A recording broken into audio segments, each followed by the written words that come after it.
এখনো তো 6 মাস বাকি আছে ইলেকশনের। ইলেকশন ঘোষণা হবে ফেব্রুয়ারি মাসে।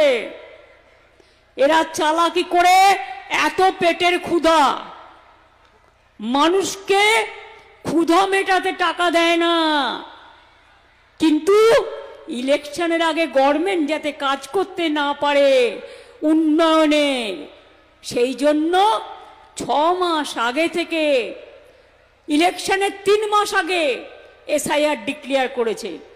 আরে তোমার হিম্মত থাকলে তুমি 2 বছরে করতে।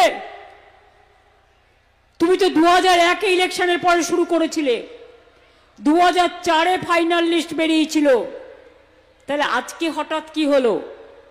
4টে স্টেটে ইলেকশন হচ্ছে, বাংলা, তামিলনাড়ু, কেরালা, আসাম। তামিলনাড়ুতে বিজেপি গভর্নমেন্ট নেই, তাই এসআইআর হবে ইলেকশনের আগে। কেরালায় নেই, তাই এসআইআর হবে ইলেকশনের আগে। বাংলায় নেই, তাই এসআইআর করতে হবে। কিন্তু আসামে তো তুমি আছো, তাহলে আসামে কেন এসআইআর হবে না বাবু?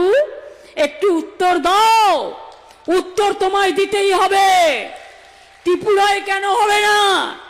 বিজেপি আছে বলে ত্রিপুরা বাংলাদেশের বর্ডার নয়?